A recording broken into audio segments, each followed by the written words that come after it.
Sebelum kami persilakan ke belakang, ini dari Pak Heru yang mau didengar ahli dulu atau saksi dulu? Ahli dulu yang mulia. Ahli dulu. Iya. Berarti mohon keluar dulu semuanya, kecuali yang akan didengar pertama siapa Pak Heru? Pak Bambang Eka Cahya. Bambang Eko. Ya. Silakan. Selebihnya mohon menunggu di luar di ruang tunggu.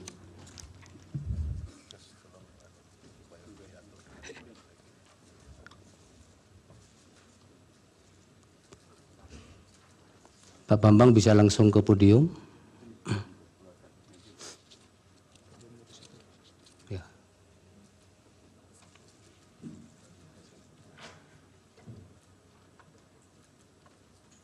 Mendekat ke ahli ya Pak, ke tim kuasa hukum.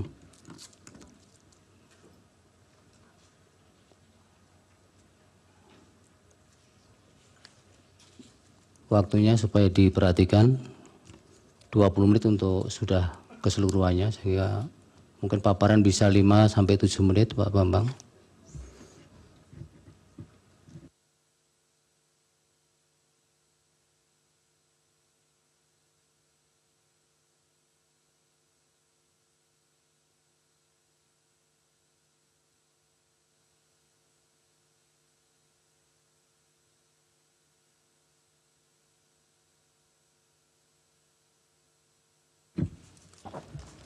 Berikutnya nanti siapa Pak Heru? Berikutnya Prof. Ridwan yang mulia. Oke, ya. Petugas supaya diperhatikan. Silakan Pak Bambang. Terima kasih yang mulia. Assalamualaikum warahmatullahi wabarakatuh. Yang saya hormati dan saya muliakan Ketua Mahkamah Konstitusi, para hakim konstitusi, yang saya hormati saudara-saudara penasihat hukum, baik dari pemohon, termohon, dan pihak terkait. Izinkan saya menjelaskan pokok-pokok pikiran yang sudah saya tulis dan sampaikan kepada majelis. Cuma dalam kesempatan ini saya akan mencoba membaca lebih ringkas poin-poinnya saja. Yang dimintakan keterangan kepada saya oleh penasihat hukum adalah tentang penetapan Gibran Rakabuming Raka, anak dari Presiden Jokowi sebagai cawapres, melanggar hukum dan konstitusi. Saya mulai dengan pasal 75 Undang-Undang Pemilu yang mengatur tentang peraturan dan keputusan KPU. Untuk menyelenggarakan ayat 1, untuk menyelenggarakan pemilihan umum, sebagaimana diatur dalam undang-undang ini, KPU membentuk peraturan KPU dan keputusan KPU. Ayat 2, peraturan KPU sebagaimana dimaksud pada ayat 1 merupakan pelaksanaan peraturan perundang-undangan. Ayat 3 saya lewati, ayat 4 dalam hal membentuk peraturan KPU yang berkaitan dengan pelaksanaan tahapan pemilu, KPU wajib berkonsultasi dengan DPR dan pemerintah melalui rapat dengar pendapat. Selanjutnya putusan Mahkamah Konstitusi nomor 90 PUU 21/2023 telah merubah pasal 169 huruf Q menjadi berusia paling rendah 40 tahun atau pernah atau sedang menduduki jabatan yang dipilih melalui pemilihan umum, termasuk pemilihan kepala daerah. Selanjutnya, pasal 221 sampai 230 Undang-Undang Pemilu mengatur tentang tata cara penentuan, pengusulan, penetapan pasangan calon presiden dan wakil presiden. Selanjutnya, di pasal 231 ayat 4 Undang-Undang Pemilu mengatur sebagai berikut, ketentuan lebih lanjut mengenai tata cara verifikasi terhadap kelengkapan dan kebenaran dokumen persyaratan administratif bakal pasangan calon diatur dalam peraturan KPU. Pasal 18 ayat 1 peraturan KPU nomor 19 tahun 2003 mengatur bahwa dokumen yang diverifikasi adalah KTP elektronik bakal pasangan calon dan atau suami istri bakal pasangan calon. Yang kedua, akta kelahiran WNI bakal pasangan calon atau suami istri bakal pasangan calon yang telah dilegalisasi oleh instansi yang berwenang dan seterusnya. KPU telah menetapkan peraturan KPU nomor 19 tahun 2023 tentang pencalonan peserta pemilu presiden, wakil presiden, pada tanggal 9 Oktober 2023 dan diundangkan dalam Berita Negara tanggal 13 Oktober. Dengan poin yang paling catatan yang paling penting adalah bahwa syarat calon berusia paling rendah 40 tahun sesuai dengan Undang-Undang Pemilu. Kalau kita baca dari kronologi tahapan pendaftaran paslon dan kesesuaiannya dengan peraturan perundang-undangan, KPU berwenang menerima pendaftaran, memverifikasi berkas, dan mengumumkan hasil verifikasi pendaftaran, menetapkan pasangan calon yang memenuhi syarat, dan melakukan pengundian nomor pasangan calon sesuai dengan ketentuan. Tanggal 9 Oktober, Peraturan KPU nomor 19 tahun 2003, syarat pencalonan berusia paling rendah 40 tahun.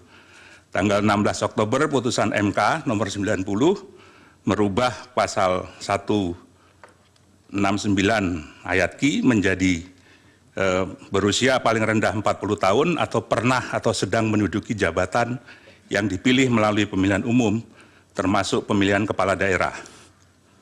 19 Oktober, pendaftaran calon presiden dan wakil presiden. 25 Oktober sampai 29 Oktober adalah verifikasi dokumen pendaftaran. Masih menggunakan PKPU nomor 19 2023. Tanggal 3 November, Peraturan KPU nomor 23 tahun 2003 mengubah persyaratan sesuai dengan putusan MK. Tanggal 13 November ditetapkan Capres dan Wakil Presiden, Cawapres. Peraturan KPU 19 2023 belum diperbarui. Yang jadi persoalan adalah mengapa menerima pendaftaran dan melakukan verifikasi berkas paslon 02 yang tidak memenuhi syarat usia sesuai dengan PKPU 19 2023. Penerimaan pendaftaran Prabowo Gibran yang tidak memenuhi syarat oleh KPU adalah tindakan yang diskriminatif. Dalam berita acara verifikasi dokumen persyaratan bakal calon presiden dan calon wakil presiden tanggal 28 Oktober 2023, berkas itu menyatakan bahwa pasangan Prabowo Gibran memenuhi syarat dan disusun dengan berdasarkan pada PKPU 19 2023 yang belum direvisi sesuai dengan putusan MK 90. Bakal cawapres Gibran yang sebenarnya berbeda dalam hal syarat umur diperlakukan sama dengan cawapres yang lain yang sudah memenuhi syarat umur, sebagaimana ditetapkan dalam Peraturan KPU 19 tahun 2023. Berkas pendaftaran paslon 02 diterima dan diverifikasi oleh KPU. Tidak sesuai dengan putusan MK nomor 27 PUU 5 Romawi 2007 yang memuat pertimbangan berkait diskriminasi. Diskriminasi adalah memperlakukan secara berbeda terhadap hal yang sama.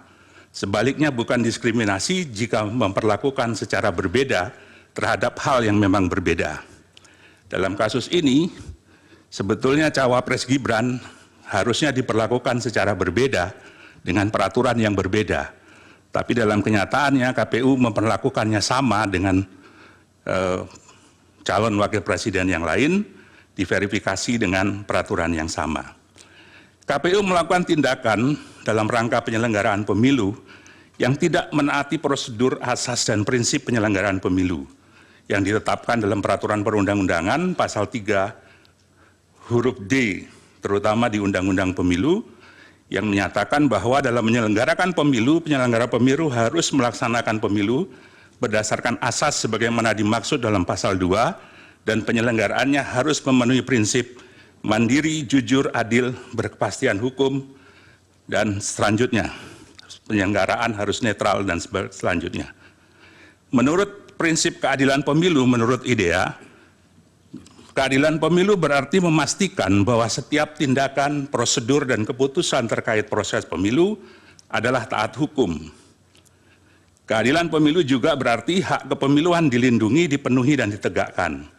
Keadilan pemilu juga berarti memberi ruang bagi pihak yang hak kepemiluannya dilanggar, membuat keluhan, memberikan keterangan, dan menerima keputusan. Selanjutnya, KPU melakukan perubahan PKPU nomor 19 menjadi PKPU nomor 23 pada tanggal 3 November sesuai dengan putusan MK. Seharusnya KPU merubah PKPU nomor 19 tersebut sebelum menerima pendaftaran pasangan calon. Poin berikut adalah berkaitan dengan mandat verifikasi yang diatur dalam PKPU, sehingga putusan MK saja tidak cukup menjadi landasan menerima pendaftaran Gibran. Meskipun MK telah membuat putusan nomor 90 PUU 21/2023, KPU harus tetap mengubah peraturan KPU 19 terlebih dahulu untuk menyesuaikan syarat calon. Perubahan frasa dalam putusan mahkamah tidak bisa dipisahkan dari kedudukan mahkamah sebagai negatif legislator, sehingga putusan mahkamah harus dinilai setingkat dengan undang-undang yang memerlukan peraturan KPU untuk dioperasionalkan, terutama dalam peraturan KPU. Hal ini sesuai dengan perintah Undang-Undang Pemilu pasal 12, pasal 13, pasal 75 Undang-Undang Pemilu, dan lebih jauh lagi harus mengacu kepada pasal 231 ayat 4 Undang-Undang Pemilu yang memerintahkan ketentuan lebih lanjut mengenai tata cara verifikasi terhadap kelengkapan dan kebenaran dokumen persyaratan administrasi bakal pasangan calon diatur dalam peraturan KPU. Peraturan KPU atas pendaftaran Gibran adalah kesengajaan terhadap pelanggaran kepastian hukum. Kebutuhan peraturan KPU mengatur penyesuaian dengan putusan MK tidak hanya kebutuhan administratif, tapi juga kebutuhan hukum pemilu agar tidak timbul kekosongan hukum pasca putusan MK. Perubahan PKPU 19 menjadi PKPU 2023-2023 yang telah sesuai dengan putusan Mahkamah Konstitusi telah melewati batas akhir terhadap pendaftaran paslon dan verifikasi dokumen pasangan calon. Maka verifikasi terhadap saudara Gibran Raka masih menggunakan dasar hukum nomor 19/2023. Tindakan Komisi Pemilihan Umum membiarkan Raka Gibran terus mengikuti tahapan pencalonan dalam proses pendaftaran dari verifikasi bakal pasangan calon merupakan pelanggaran terhadap prinsip kepastian hukum. Pak Bambang sebentar. Ya. Ini waktunya sudah 10 menit. Lewat 1 menit, 11 menit ya. Akan dihabiskan untuk keterangan ahli tanpa memberi kesempatan pendalaman kuasa hukum ataukah akan dibagi? Esensinya sudah bisa ditangkap sebenarnya kan, apa yang diterangkan saksi ini. Iya, maksimal 20 menit. Tinggal 9 menit untuk pendalaman kalau. Ya. Poin saya menyimpulkan adalah ketidakjujuran dan ketidakadilan dalam proses penetapan Gibran sebagai cawapres bukan sekedar pelanggaran etika, tapi juga adalah pelanggaran hukum dan konstitusi. Catatan saya adalah kerangka hukum pemilu harus dijalankan secara konsisten dan tanpa kelalaian, serta tidak boleh diamandemen dalam jangka waktu tertentu sebelum pemilu. Perubahan persyaratan dalam waktu yang singkat di tengah proses pendaftaran mengakibatkan perubahan mendasar terhadap peta kompetisi pemilu 2024. Masuknya Gibran putra presiden menimbulkan ketimpangan arena kompetisi, sehingga pemilu sebagai demokrasi prosedural mengalami disfungsi elektoral. Undang-undang pemilu mestinya tidak diubah di tengah pemilu agar terjadi kesempatan yang sama dan tidak ada yang secara spesifik diuntungkan oleh perubahan dadakan tersebut. Terakhir, putusan MK terdahulu yang memutus diskualifikasi peserta pemilihan umum. Mahkamah Konstitusi pernah melakukan diskualifikasi terhadap calon bupati dalam putusan SELA nomor 145 PHP Bupati 19/2021 dalam kasus Pilkada Kabupaten Yalimo. MK memutuskan diskualifikasi juga terhadap pasangan Yusak Yaluwo dan Yakob Weremba dalam kasus Pilkada Bovendigul nomor perkara 132 PHP 2022. Begitu juga dengan kasus Dirwan Mahmud dan Hartawan dalam nomor perkara 57 PHP 2008. Saya kira demikian keterangan saya, Yang Mulia. Saya coba padatkan, keterangan tertulis secara resmi sudah diserahkan kepada penasihat. Terima kasih. Kami, Pak. Silakan Pak Heru, masih ada 7 menit. Terima kasih Pak Ketua, saya izin bertanya. Mas Bambang silakan di podium lagi, ada 3 pertanyaan saya. Tolong dibuka slide nomor 4 tadi. Slide nomor 4. Dalam slide nomor 4, putusan MK disebutkan pada tanggal 16 Oktober. Sehingga pada saat itu ada kesempatan bagi KPU untuk mengubah putusannya, mengubah peraturannya. Pendaftaran paling terakhir 25 Oktober. Jadi pada saat pendaftaran CWP itu dia masih menggunakan peraturan KPU nomor 19 tahun 2023. Perubahannya baru nomor 20 tanggal 3 November. Betul begitu ya? Itu pertanyaan pertama. Bagaimana pendapat saksi mengenai itu? Terus kedua, di bukti P17 itu ada keputusan Komisi Pemilihan Umum nomor 1632 tahun 2023. Saya baca hal menimbangnya dan saya baca hal mengingatnya. Tidak ada satupun hal menimbang itu yang merujuk pada putusan MK. Tapi kemudian putusan ini mengubah Perkap KPU itu nomor 19 menjadi nomor 23 di hal mengingatnya. Apakah penetapan seperti ini yang menetapkan presiden jalan untuk presiden itu tidak melanggar prinsip dan azas-azas KPU? Yang ketiga, Komisi Pemilihan Umum di Kabupaten Murung Raya, ada berita acaranya, itu baru kami sampaikan. Ada pernyataan seperti ini, saksi ahli. Dalam hal ini, Komisioner KPU Kabupaten Murung Raya diinstruksikan oleh KPU RI melalui KPU Provinsi Kalimantan Tengah, Pak Harmain, Pak Sastriadi, Pak Keko, Pak Anton, untuk mengubah status partai politik Gelora dari status belum memenuhi syarat menjadi memenuhi syarat. Jadi di dalam bukti itu nomor 17 bukti yang sudah kami sampaikan itu ada upaya dari KPU nasional untuk mempengaruhi KPU di provinsi untuk mengubah hasil verifikasi faktual yang menyebabkan suatu partai tertentu berubah dari tidak memenuhi syarat dan memenuhi syarat. Ada 3 hal itu. Di mana pelanggaran prinsip dan azas-azas konstitusi ada di situ. Silakan. Saya tambahan sedikit. Kepada ahli. Ahli mengatakan bahwa penetapan Gibran Rakabuming Raka sebagai cawapres melanggar hukum dan konstitusi. Berarti itu pelanggaran. Seandainya pelanggaran ini misalnya tidak dilaporkan kepada Badan Pengawas Pemilu, apakah kemudian tertutup untuk mempermasalahkan hal ini? Itu termasuk di Mahkamah Konstitusi. Yang kedua adalah, tadi dikatakan juga ini pelanggaran hukum dan konstitusi, berarti undang-undang dan konstitusi. Kalau dikaitkan dengan pasal bahwa penyelenggara pemilu itu harus tetap mandiri, ya, itu apakah kemudian ada kaitannya perlakuan diskriminatif ini kalau kita kaitkan dengan azas atau pasal dalam konstitusi tersebut? Terima kasih. Baik. Dari termohon 1 pertanyaan kalau ada. 2 pertanyaan juga boleh. Singkat saja. Terima kasih majelis. Kepada saudara ahli, pertanyaan yang kami ajukan berkaitan dengan syarat sebagai calon presiden atau wakil presiden. Yang pertama, apa dokumen yang harus disampaikan untuk membuktikan bahwa calon itu atau bakal calon itu berusia 40 tahun pada saat didaftarkan. Yang kedua, apabila calon itu sedang menduduki jabatan sebagai kepala daerah, apa dokumen persyaratan yang diajukan oleh yang bersangkutan atau partai politik yang mengusulkan yang bersangkutan? Sudah 2 pertanyaan, Pak. Cukup. Dari pihak terkait, silakan.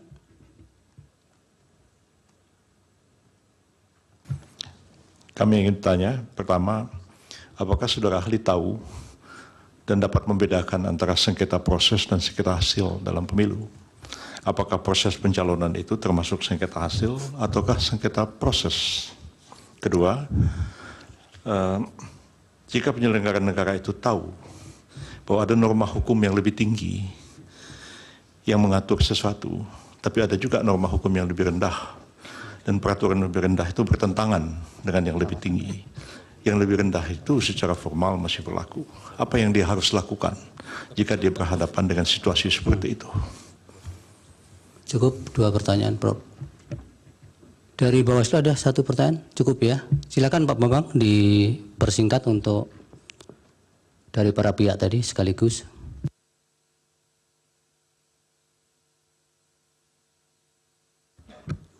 Baik, Yang Mulia. Yang pertama menyangkut dengan timeline yang tadi sudah disampaikan. Antara tanggal 16 Oktober sampai 25 Oktober, menurut hemat saya, pendapat saya, langkah yang harus dilakukan oleh KPU adalah menyusun perubahan PKPU nomor 19 2023 dan mengajukannya kepada DPR.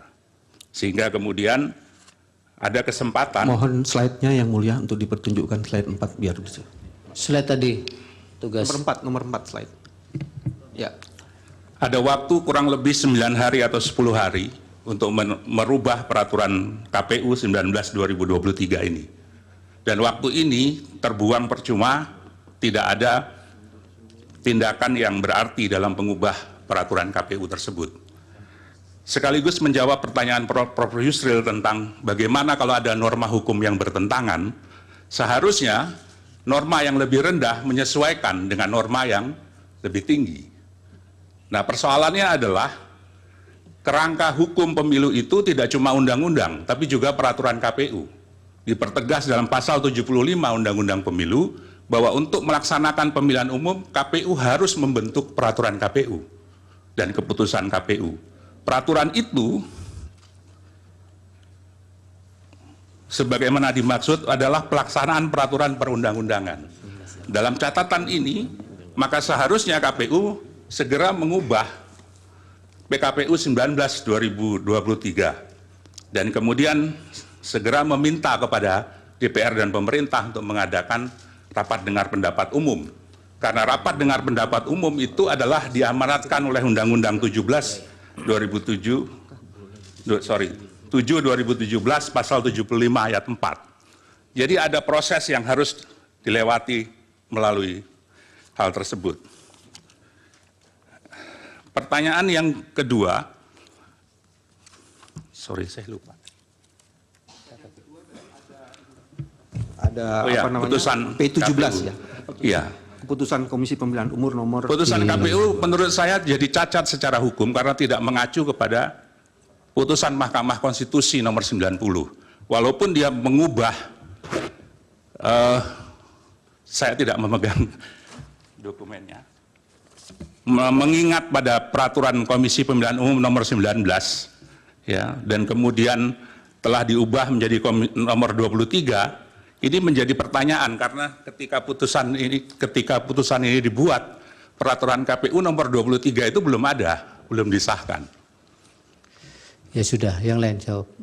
Yang Mulia, pertanyaan saya nomor 1 belum dijawab. Saya kira belum memang, karena saya tadi kebetulan menyambung dengan pertanyaan nomor 2, Prof. Yusril.